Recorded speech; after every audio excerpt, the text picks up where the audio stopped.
आपने देखा होगा कि मीडिया में काफ़ी क्राइम को लेके एक चर्चा का विषय बना हुआ है हरियाणा, स्पेशली जब से ये एनसीआरबी का 2024 का डेटा रिलीज़ हुआ और उसमें कुछ डेटा को अलग अलग तरीके से दिखाया गया।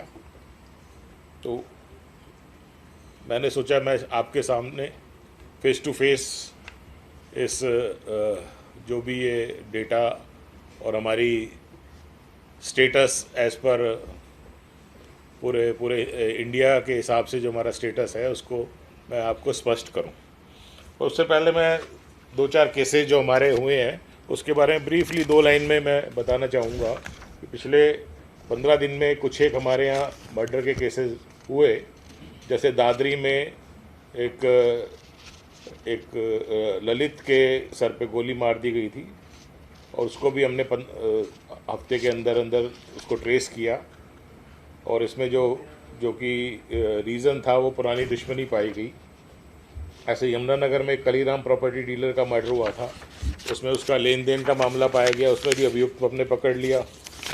करनाल में एक लेडी का मर्डर हुआ था, उसमें एक विकास नामक व्यक्ति ने उनका मर्डर किया था, वो भी हमारे उसको भी काफ़ी मशक्क़त के बाद हमें पकड़ना पड़ा और उसमें इनकाउंटर भी हुआ।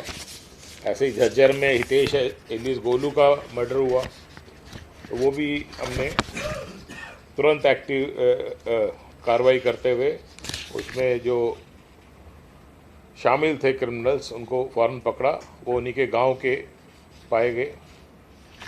इसके अलावा सोनीपत में नीरज एलिस कतिया, ये दुबलदन का थे, इनकी आपस में रंजिश थी और इनका आपस में एक दूसरे के साथ पुराना झगड़ा चल रहा था, तो इनके दूसरी पार्टी ने इनका मर्डर कर दिया था, वो भी हमने पकड़ लिया है। तो हमारे सारे केसेस ट्रेस हैं। और यहाँ पे भी जो राव नरेंद्र सिंह जी के घर में घुसने की कोशिश की थी, वो चोर भी हमने पकड़ लिए हैं। उनका जो गैंग था चोरों का, उसमें सात सदस्य पकड़े गए, उनका 2 का इनकाउंटर भी हुआ और 2 अभी फरार हैं। इसी तरह एक बिट्टू मर्डर केस हुआ था सोनीपत में, वो भी हमारा ट्रेस हो गया है। इस तरीके से हमारे सारे केसेस जो मेजर क्राइम है वो सारा हमारा ट्रेस्ड है।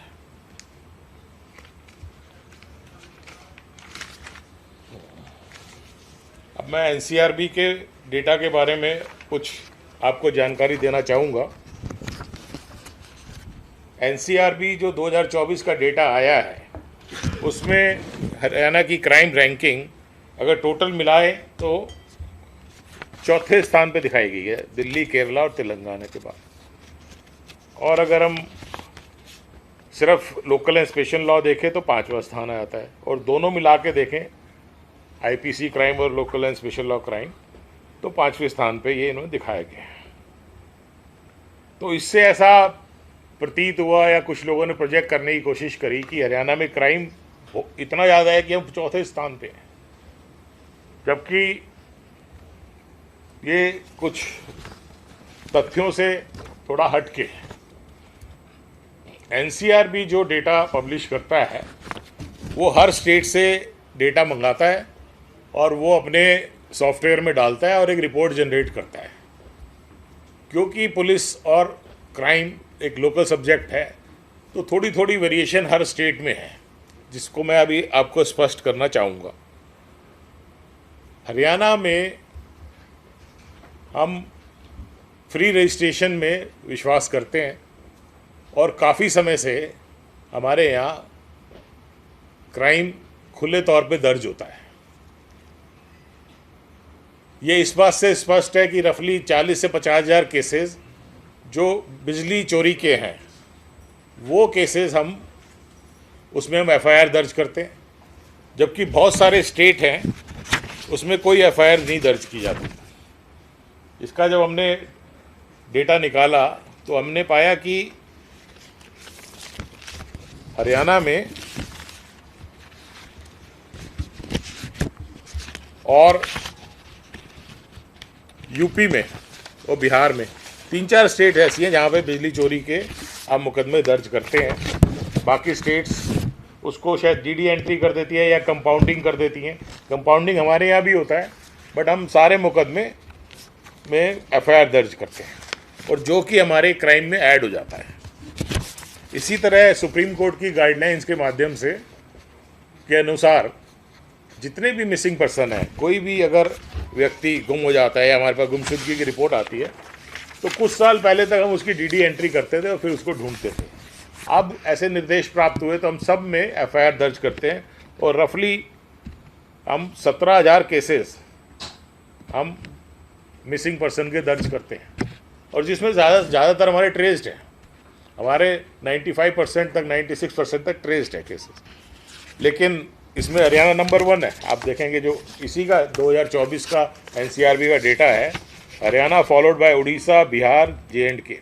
31% पूरे इंडिया के मिसिंग पर्सन हरियाणा में दर्ज कर रहे हैं। इसका मतलब ये कोई है कि बाकी जगह से मिसिंग नहीं हो रहे हैं, वहाँ से ही मिसिंग है, लेकिन वो उनको डीडी एंट्री करते होंगे, बट हम सब में एफआईआर दर्ज करते हैं। ऐसे ही कुछ जो इलोपमेंट केसेज हैं, लड़का लड़की आपस में चले जाते हैं, उन सब में हम एफआईआर दर्ज करते हैं। रफली 2,500 के करीब ऐसी होती है, जो कि बाद में अगर आने के बाद जैसी स्टेटमेंट देते हैं तो बहुत सारे केस कैंसिल भी होते हैं। इसमें हरियाणा दूसरे नंबर पे है, नंबर 1 पे बिहार है, वेस्ट बंगाल है, बट बहुत सारी जगह जैसे छत्तीसगढ़, कर्नाटका में 38 केसेस दर्ज हुए। तो क्या ये माना जा सकता है कि भाई कम वहाँ पे ऐसे ये क्राइम कम है? तो ये हर एक की लोकल प्रैक्टिसेस हैं, ठीक है। और इसी तरीके से क्योंकि हमारे यहाँ फ्री रजिस्ट्रेशन है तो हमारे कैंसिलेशन भी ज़्यादा है।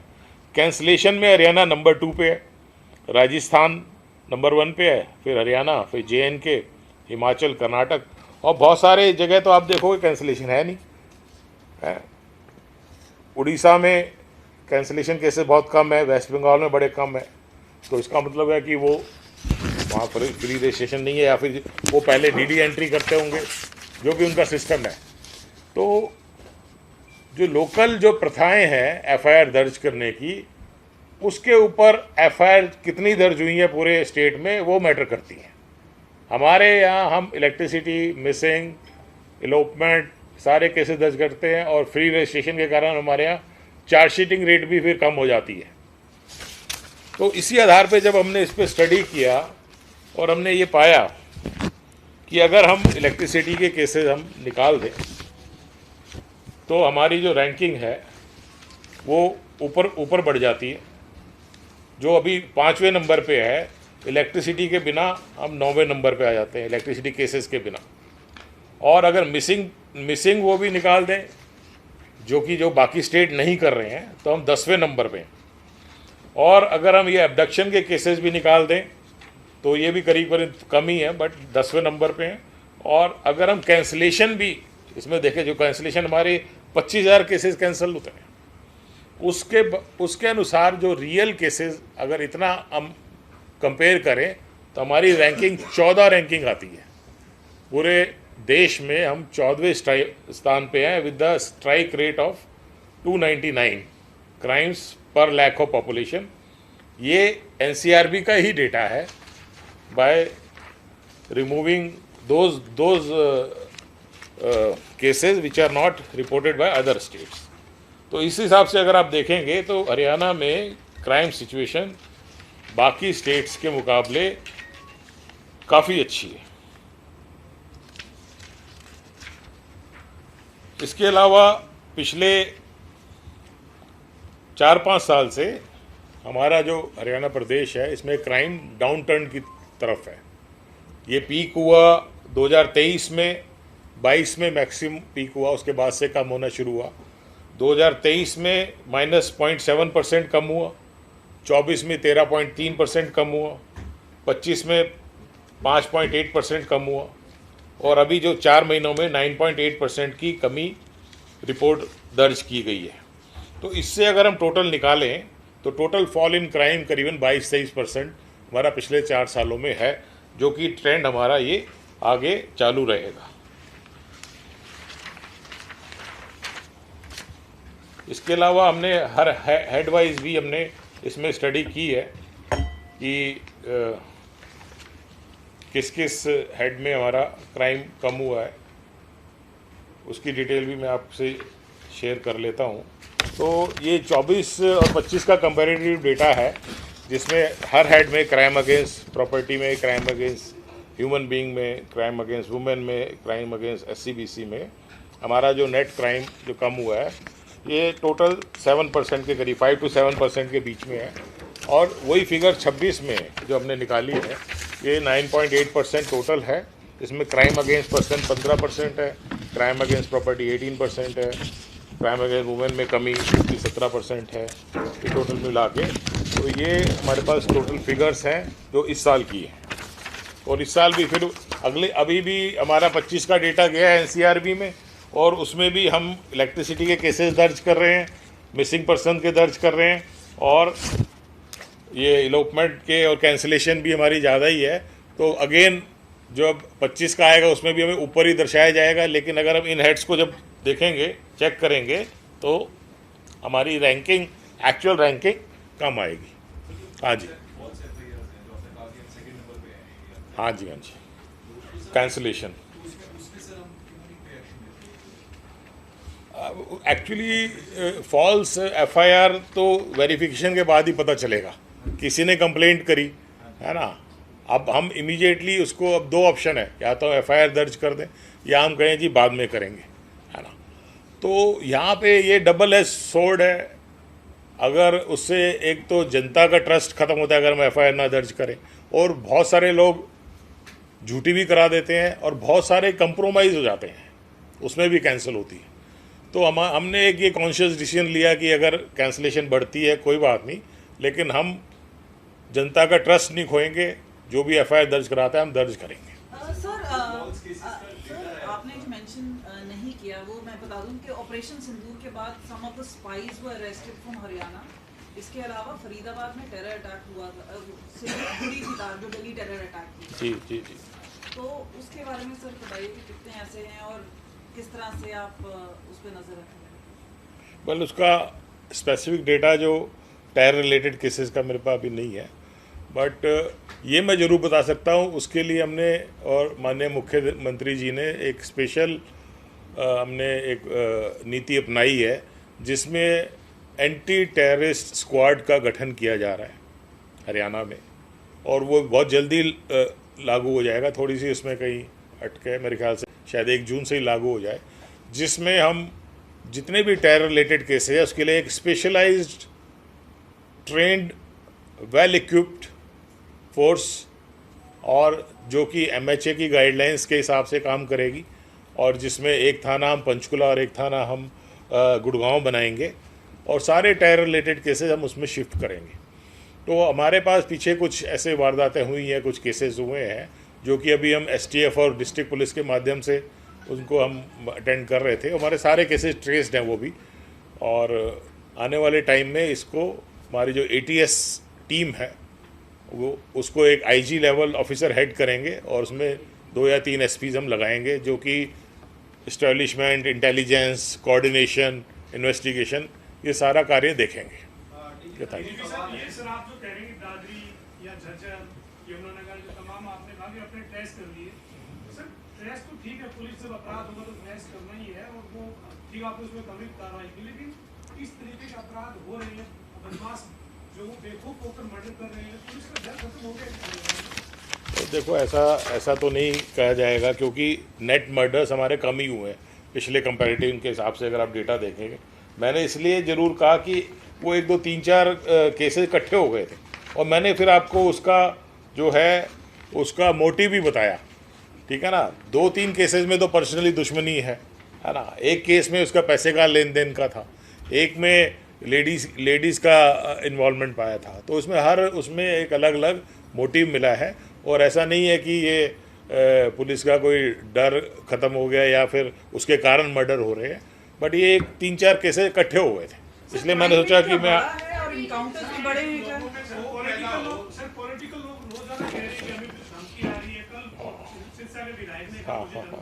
हाँ जी, हाँ नहीं, वो उसको एक मिसयूज़ कर रहे हैं। उनको जो धमकी आई है, जो पॉलिटिकल लोग जिन्होंने बताया, वो मलोट से उन्हीं का पहले कार्यकर्ता था, उसी ने उसको फ़ोन करी, और उन्होंने रिकॉर्ड भी करा, उसमें उनकी आपस में बोलचाल होगी, ठीक है ना, उसको ये शेप दे दिया, धमकी आई है, तो ठीक है हम उसको इन्वेस्टिगेट कर रहे हैं, और वो दैट पर्सन इज नोन, है ना, मलोट से है जो एमएलए झूठ बोल रहे हैं, इसका मतलब नहीं झूठ जानकारी दे रहे हैं। गलत जानकारी, वो ये कह रही धमकी आई है तो उन्होंने हमें वो दी है, दरखास्त दी है, उस पर जो है हम कार्रवाई कर देंगे, ठीक है ना। इसको जो धमकी, जो एक्सटॉर्शन कॉल की जो पहले आती थी, उससे जोड़ के देखा नहीं जाना चाहिए। जो एक ये मीडिया में कई बार ये नैरेटिव आ जाता है कि जी उसकी बाहर से धमकी आ गई, बाहर से बैठे, ये एक प्रॉब्लम हम फेस कर रहे हैं एक्सटॉर्शन कॉल की, और उसके लिए हरियाणा पुलिस ने एक कदम उठाते हुए एक अभेद्य ऐप का भी, जैसे मैंने पहले बताया था, हमने एक उसमें बनाया है, जो कि पूरे हिंदुस्तान में कॉपी हो रहा है। जो बाहर से जो एक्सटॉर्शन कॉल आ जाती थी, उसको हम उस ऐप के माध्यम से उसको कॉल को ब्लॉक कर देते हैं, मैसेज को ब्लॉक कर देते हैं, और जो वॉइस मैसेज है सारी चीज़ ब्लॉक हो जाती है। तो उसका अभी तक आपका टेन्योर में अभी तक कितने विधायकों ने या नेताओं ने तो मेरे पास ऐसा डेटा नहीं है। आप क्या कह रहे हैं? सर अभेद ऐप की आप जो बात कर रहे हैं सर, अब तक क्या उसका रिस्पॉन्स देखने को उसका रिस्पांस बहुत अच्छा देखने को मिला है, और उससे जो पब्लिक है बहुत सेटिस्फाइड है। बट एक मैं कहना चाहूँगा कि ये जो गैंगस्टर कल्चर को जो ग्लोरिफिकेशन मीडिया के माध्यम से मिल रहा है, वो एक उचित नहीं है ना। वो लिख देते हैं जी उसने, उनके जो नाम मैं नहीं लेना चाहूँगा जी, वो उसने ऐसा किया, वो ठीक है, वो कुछ क्रिमिनल है, जब आएंगे, अब तक हम कम से कम 20 क्रिमिनल हम डिपोर्ट करा चुके हैं। अभी एक जो वेंकट गर्ग है, जो इस टाइप के कार्यकर्ता था, उसको हमारी टीम लेने गई हुई है, आके उसको अंदर देंगे, ठीक है ना। ये सारे पकड़े जाएंगे इवेंचुअली, लेकिन ये इसको मीडिया में ग्लोरीफाई करना एक अच्छा कदम नहीं है, और बहुत सारे स्टेट्स में ये इस टाइप की न्यूज़ पे थोड़ा सा अंकुश है। सर पुलिस खुद कहती है कि उस गैंग का सदस्य हमने गिरफ्तार किया है। नहीं। या तो पुलिस की तरफ से स्टेटमेंट नहीं दीजिए कि इस गैंग का सदस्य गिरफ्तार हुआ। नहीं, ऐसा उस गैंग का सदस्य गिरफ्तार हुआ सर। ऐसा हो सकता है कहीं पे हुआ हो, बट ज़्यादातर ये इसको एक ऐसे न्यूज़ सेंसेशनलाइज के लिए करने के लिए दिखाया जाता है। तो मेरी रिक्वेस्ट भी ये मैं करना चाहता था आपके माध्यम से कि हाँ, सोशल मीडिया में वो एकदम भाई ऑल राइट, ओके। सर पकड़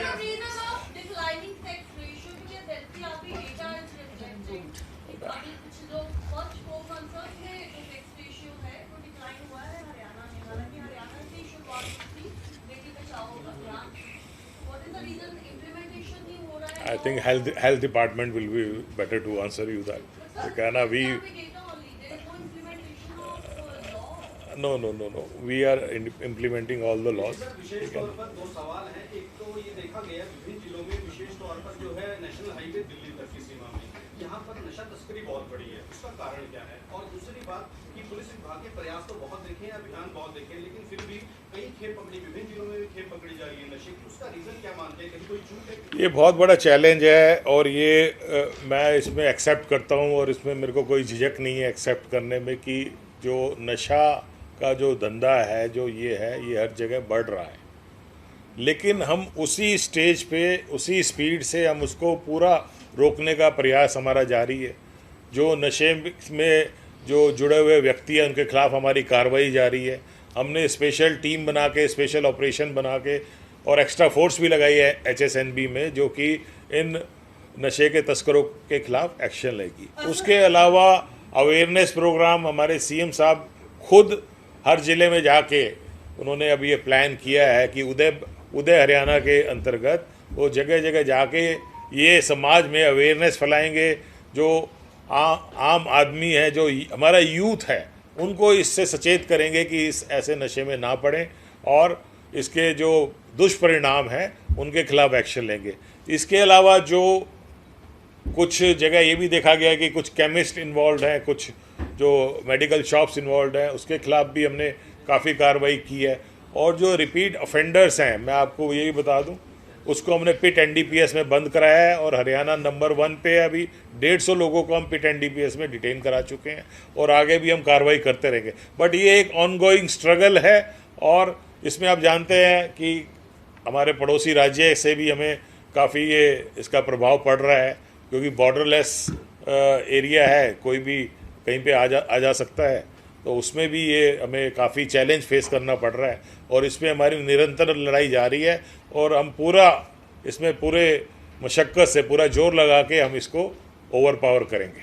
सर आपका काफी एम्फेसिस है क्रिमिनल्स को अरेस्ट करने में, लेकिन एक बड़ी बात ये आ रही है सर कि बार बार गुरमीत